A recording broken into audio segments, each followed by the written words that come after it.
As you can see right here is the grand return of the BBC nature documentary montage. No spoilers, these are like the decent shots before you get the amazing shots. So yeah, no spoilers here. I love this one because it's just him chilling with the animals. Regardless, there's just a preview for next time. This is a really big show. We're talking Justice League, the Snyder Cut, The Father, which is the last Oscar Best Picture nominee I haven't covered because it just literally released yesterday, and I saw Justice League and The Father back to back. Anthony Hopkins plays the Alzheimer's old man, and it's pretty incredible. I'll go into it in just a sec. I got a dog meme for the ending main event.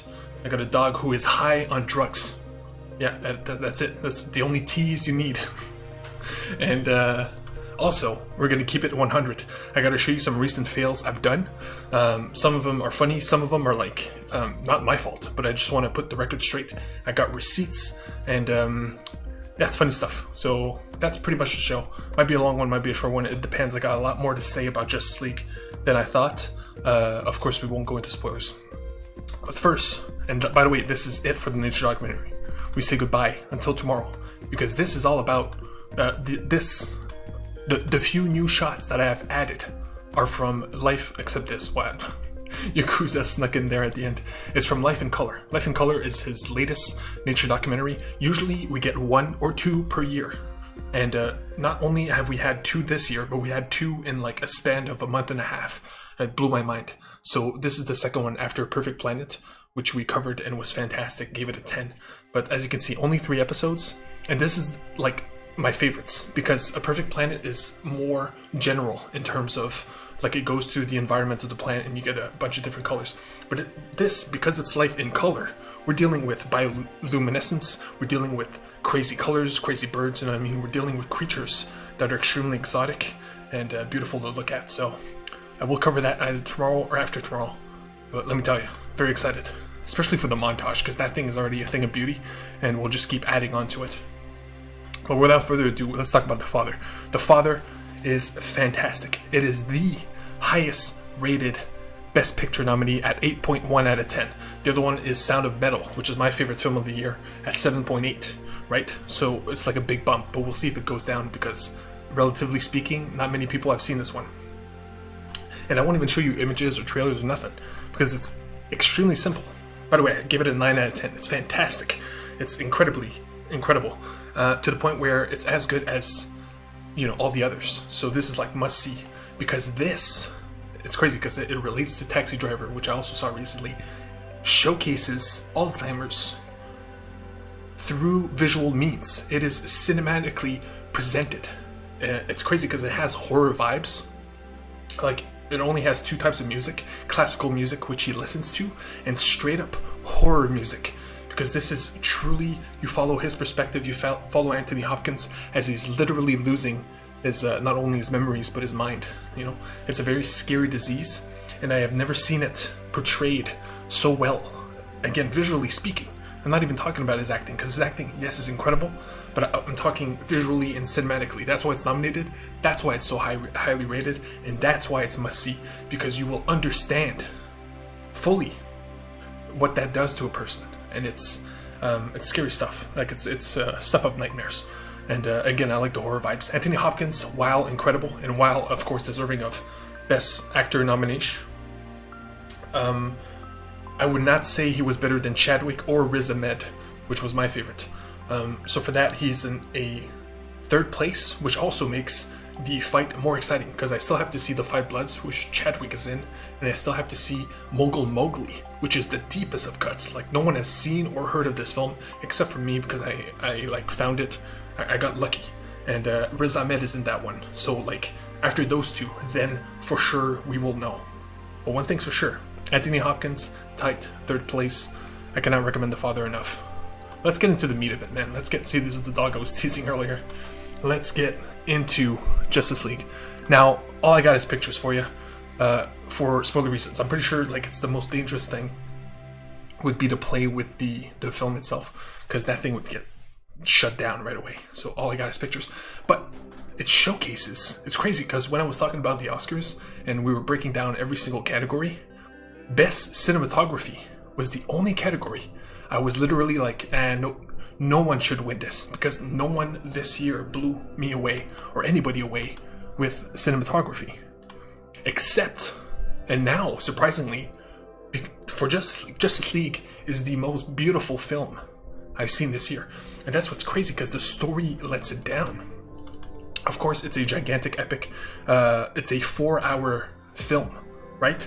So I could talk about this for 2 hours. There will be videos that are longer than 4 hours about this movie that is 4 hours. You will see, because there's a lot to dissect. But the first thing I wanted to say is that it's breathtakingly beautiful. It's crazy. Every picture I took, like, could be a painting. And if it were up to me, I would literally give best cinematography to Justice League. And it sucks because I should have looked at the name, but trust me, it's so chaotic here that didn't have the time. That's Mara, of course. She got cancelled. She will be replaced. But Mara is Mara, right? That's why I put her in. Okay. And here's the flaws, right? First of all, I gave Justice League Snyder Cut a tight, I forgot where I put it. Too late, we're not getting it. 8 out of 10. It's solid, okay? I thought I would give it a 7 because it's rough. And the biggest problem is obvious. Because it's 4 hours long, it's too long. It's too long. It's that simple. And when you watch the movie, you could feel moments that they could cut, right? Now, right here, right now, okay, you should watch it. You should watch it, period. Okay, if you have a slight interest in it, if you like comic book movies, it is a must-see, because it is the Lord of the Rings of superhero films. It is our epic. It's crazy because I saw Raya and the Last Dragon, which was better, by the way, but it's the same thing. That's Disney's epic. Lord of the Rings is fantasy's epic. This is the superhero genre's epic in the grandest of scales, especially at 4 hours. But you could have literally trimmed 30 minutes, like easy. There are multiple moments where I'm like, why do you leave this in? And it's obvious that it was either out of spite, because like, okay, you guys asked for this, now I'm being paid to do it, of course, Zack Snyder, and there's like some beef with the studio, so like you're gonna get all of it. You're gonna get all. I'm not gonna cut it down for anybody. You know what I mean? You want all of it? Here's all of it, for good or worse.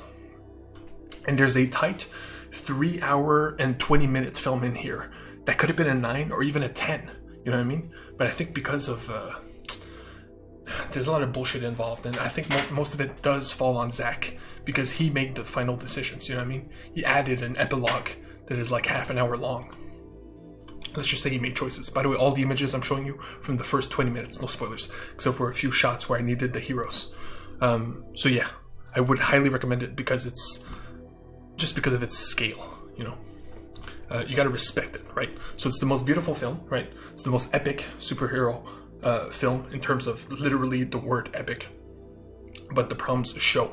And so the second problem, over its length, even bigger problem, is that he goes badass or quote unquote cool over everything. He will go cool over emotion. He will go cool over making sense story-wise. He goes for badass in a bad way. He's like, how could we make this scene more badass? Literally every scene.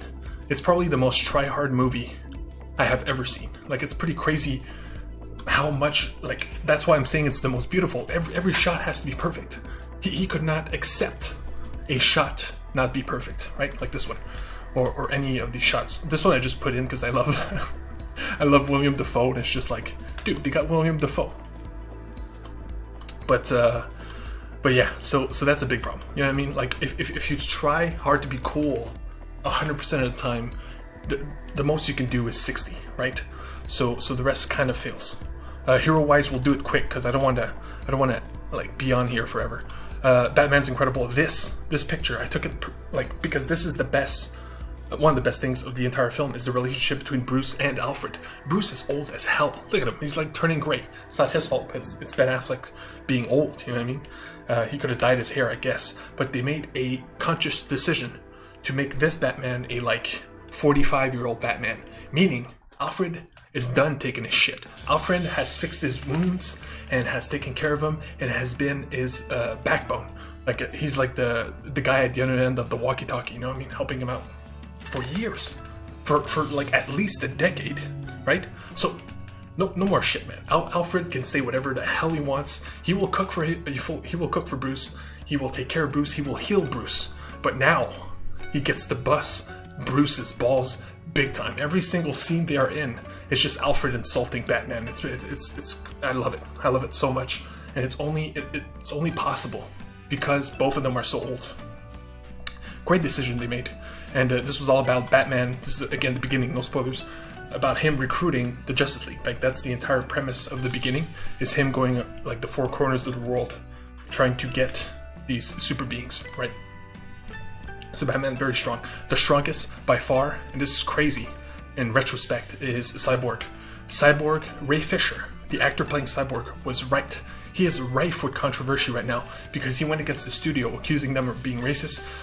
Multiple names were mentioned. Joss Whedon, of course, Jeff Johns, big comic book creator, and others, right? And for the longest time, we were like, man, is it a guy just angry because most of his scenes got like cut, or is it spite, right? And seeing the film now, it's crazy. They literally entirely cut him out of the theatrical version, the Joss Whedon version, and in this version, he is like the centerpiece, if you will. He is the emotional core of this film, and also his acting is fantastic. He's incredible. So much so that like I do not want a Cyborg film. This is the Cyborg film, especially if you take his parts into consideration. And I feel bad that the actor is now blacklisted. He has completely lost his career because of him defending his take, which was they are racist. They took me out of the film. There's some bullshit going on behind the scenes, and man, it's tough, man. It's tough. I feel bad for Ray Fisher. At the end of the day, out of all of this, right, it's a win for cinema. It's a win for cinema in terms of authorship on the levels of like Sonic was when they completely changed the design. You know what I mean? The internet made it happen. The fans made it happen in the same way we made this happen. And I think one of the biggest things we could take away from it would be that Ray Fisher deserves a career because he's a fantastic actor, and that should not be taken away from him just because of like backdoor bullshit, you know? Anyway, worst part of the film, sad Lewis. Cut that out, man. Sorry about that. Hit the mic. We get it. We get it. He's gone. It's sad. Okay. But there's like literally 15 minutes of her being sad and depressed. You could have literally cut that out, and it's a 4-hour movie. It's like the easiest thing to cut. That's why I took this picture. And I get the point. And there's a big character reveal that wouldn't happen if you didn't have sad Lois, right? But dear Lord, get that out of here. Nothing against the actress, by the way. It's just literally every scene with her is her being sad. No forward momentum. It's pretty bad. And I think that's pretty much it, baby. Yeah. The main points. There's like, again, I could like, anybody can do a dissertation on this film. But stick around for the complete ending of this video, because I will show you something that blew my mind that Snyder just said, but it is the absolute spoiler of spoilers. It is literally the last scene of the film, and also my favorite scene. That scene bumped it up to an 8, okay? It could have been a 7, could have been, right? I don't think that scene alone would have, but trust me, after that scene, I could not help but give it an 8 because it was so beautiful, and as a comic book fan, it's like it's a dream. And I got insider info on it, which I just found, that you will want to know, so that will be at the very, very end. It'll be the last thing I do in this video. And here he's talking about the violence of the film, which I thought was interesting. It's a pure exercise in creative freedom, right? So if you're completely free, let's just do it the exact way we would if there was no rating boards, which is true. Let's not use any second guessing. Let's just do it the way we think is the coolest, which again is the biggest flaw. That was the philosophical approach. I got my glasses. Also, I got this eye wound. Look at this. This happened to me yesterday. It's crazy. This close to my eye. I could have been blinded. I got really lucky. It's funny. You need a wound every like few months just to remind yourself that you're a human being. One of my favorite scenes of Game of Thrones, early season 1, it has nothing to do with the plot, so there's zero spoilers here, is anyway, guy has a sword and he's like, all you need is 6 pounds of pressure to completely pierce a human body, right? And he says, if I pierce your stomach right here, everything would flow out, you know. And shoot, if you had a sword and you just poke somebody in the stomach and you just go down, it opens up and all the guts would come out, and that's like feet upon feet of guts, right? You're just holding your guts. Crazy stuff. So every now and again, you need a friendly reminder that you're extremely fragile. So that's a eye wound tangent right there. So that's it for Justice League, man. I highly recommend it. The action is muddy, like there's too much of it, and there's only the climax works, which is again why this movie gets an 8, is the ending, the climax, the big action scene at the end. Fantastic. Like, it's all clear, it's all fun, every character gets to shine. And yeah, and I didn't even talk about the best part. My bad. The best part is Wonder Woman. Wonder Woman by far in this film is extremely powerful. Oh man, and she's one of the best ones who inhabits the idea of the hero, right? The idea of doing good above all else. Like that's the main goal. That's the point. Whilst being the strongest one. It's beautiful stuff. She's out there with her sword, like just freaking cutting up folks. It's crazy. So yeah, just for that, she's better in this film than she was in her own, both of them. Even though Wonder Woman 1 was incredible, I would say she's better in here. Even though the actress herself is like probably the weakest of the bunch, her character and anyway, I'm blown away by Wonder Woman. Top tier stuff, and that's all I'll say. I think that's pretty much it. So yeah, that's a big one, man. It's 4 hours. Trust me, I could have went on for. You can do it in blocks, by the way. They luckily they space it out between parts, so there's like 5 parts and an epilogue. You can take a break. Trust me, you can take a break, and it's so epic that once you go back in, which I had to. You get in right away because of the imagery. It's so like takes you there. You know what I mean? It's powerful stuff. I wish it was in IMAX, man. But you know what is in IMAX? That was a flawless transition there. That did not mean to happen. Lord of the Rings: The Two Towers is in IMAX right now. The entire trilogy is playing right now. Return of the King has replaced Two Towers. I saw Two Towers last Tuesday. Helm's Deep. I literally skipped the first 2 hours. I paid for my ticket late. It cost me $3, man. $3 to see Lord of the Rings, Helm's Deep in IMAX. I felt like I was robbing the place. But it was freaking incredible. Helm's Deep. We're gonna go into spoilers here because it's Lord of the Rings. It's 20 years old. Everybody's seen it. It's of course the final action scene of the Two Towers, in which orcs, Uruk-hai specifically, versus the last vestige of Rohan. I believe it's the kingdom of Rohan. So yeah, Aragorn and the whole team is there. And like, I'm not gonna go into the fight itself. I'm just gonna show you some specific things that blew my mind on a rewatch. And it's crazy because I saw it in IMAX. I was just like blown away. I got this orc, right? They shoot the orc. Everybody gets mad. This one who screams right here. It's Peter Jackson. Used to be a horror director. He did like Brain Dead and like The Frighteners and whatever. And you can see here, it's just like the twisting shot. Oh wait, I forgot to put the sound. My bad. I need the sound for this.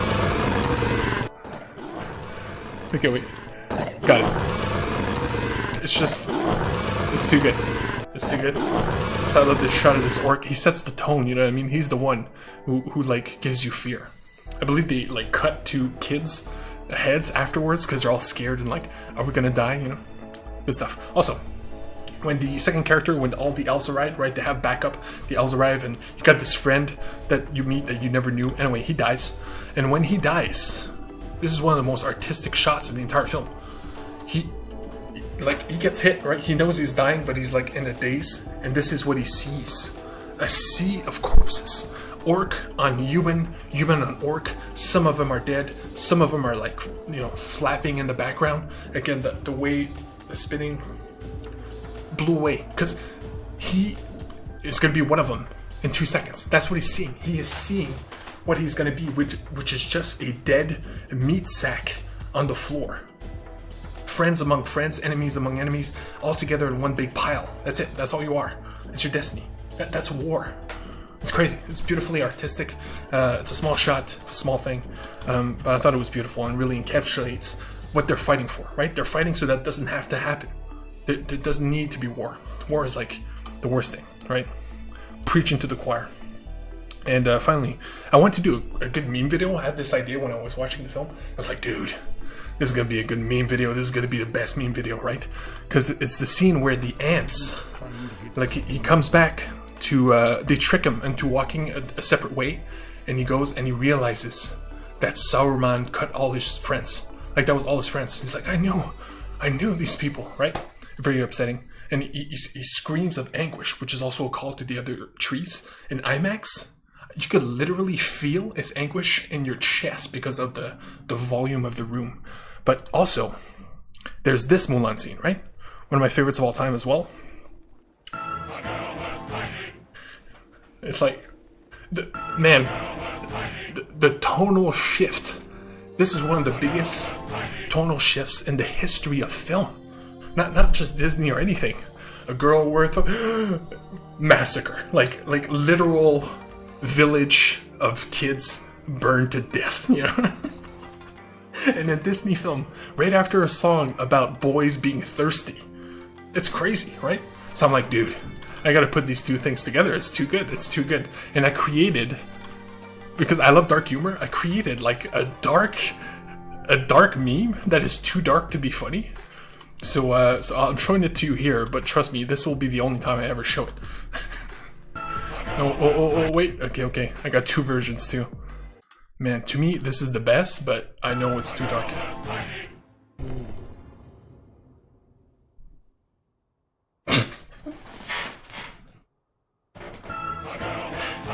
It is way too dark. In my head, I swear to God, I was like, dude, this is hilarious. This is the girl we're fighting for. It's just like a bunch of dead trees. This is too funny. And it's just like extremely dark. I love it because it is so dark, but man, that's brutal stuff. And that brings us into accountability, baby. I take accountability very seriously. Surprisingly, it's been the biggest quality of the recent Disney princess films I've been watching, especially Zootopia and Raya and the Last Dragon, where accountability is like huge, and they're two of my favorite princesses. And now I'm gonna take accountability. Not really, I haven't done anything wrong, but I'm gonna show you a few funny things that have happened recently. And it's just funny. So, some of it's funny, some of it's like, dude, I got receipts. I gotta make sure to get this right. So when I did my big Oscar video, which was very important to me, it glitched. It glitched on Twitch and on YouTube. And I was talking about Best Actor, and my point here was that Chadwick wasn't the Best Actor of the year. Thing is, Chadwick is dead. He won the Golden Globe for Best Actor, and its chances are he will win for the Oscar. And my point was, if he's not, maybe I'll say it actually. He can't. No, for being real, I don't say it. I will repeat it because it is important. If he was the best performance and he was dead like he is, then give it to him, right? But if he's not the best performance and he is dead, you have to give it to the person who's the best performance, period. Because it helps their career, right? This is something that will help their future. Anyway, so this is what happened in the Twitch video. If we're being real, he can't appreciate it. And trust me, I did a piece on Chadwick, so he would... Anyway, I defend what I'm saying. He plays and then it glitches. He can't, and it skips ahead a good 25 seconds, right? And again, this was not me. It looks like it's edited, and it looks like I was going to say something even like more, you know. I said at the beginning of the whole thing that I was going to say something controversial, which is not that controversial. It's literally the Best Actor should win the Best Actor trophy. That is literally that simple. What I'm saying. If not, Anthony Hopkins also should win. Apparently, this is what happens if it's not glitch. What I'm saying. I defend what I'm saying. I believe in what I'm saying. If not, Anthony Hopkins also should win. Apparently, he plays an Alzheimer's. I literally move on and talk about Anthony Hopkins. That's what happened. That's. I defend what I'm saying. I defend what I'm saying. The glitch. If not, Anthony Hopkins also should win. Apparently, you know what I mean. He plays an Alzheimer's. If you were to like dissect things, it looks worse than it is. That's the legit one. Everything else is funny. Trust me. Anyway, I cared about that because I care about Chadwick and I care about Riz Ahmed and I actually care about who wins, you know? So in this case, I felt important to make sure of that. But here we go. This is Life is Strange. I was talking about Life is Strange. But obviously, and this happened. She's black, which is fantastic. I cannot wait to be able to explore that perspective. This was obviously 3 days before, which is fantastic. And this is all we had. We had this image. To be able to explore that perspective. Okay. She's in the dark lighting, right? And to be honest, I said she was black mostly because of the neck. Like, she's dark here in the back, right? And the hair. The hair looks like, you know, yeah.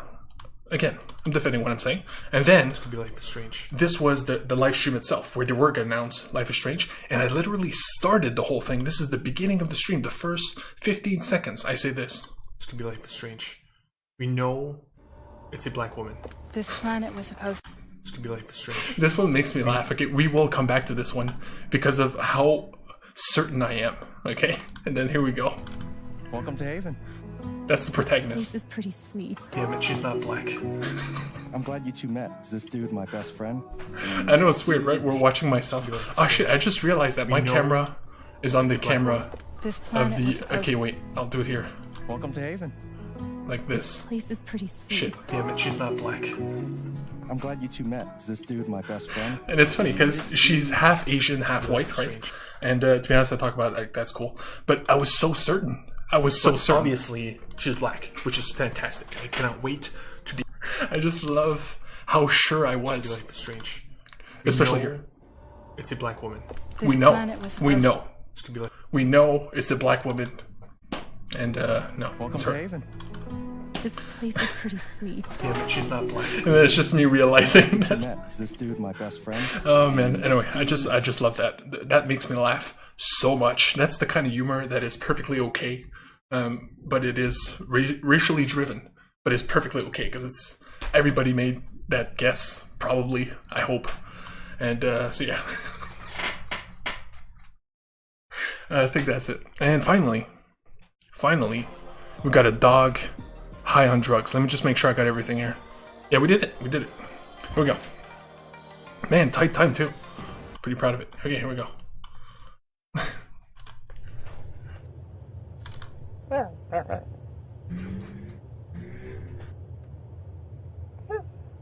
I can't put it louder, but to be honest, that's pretty much it.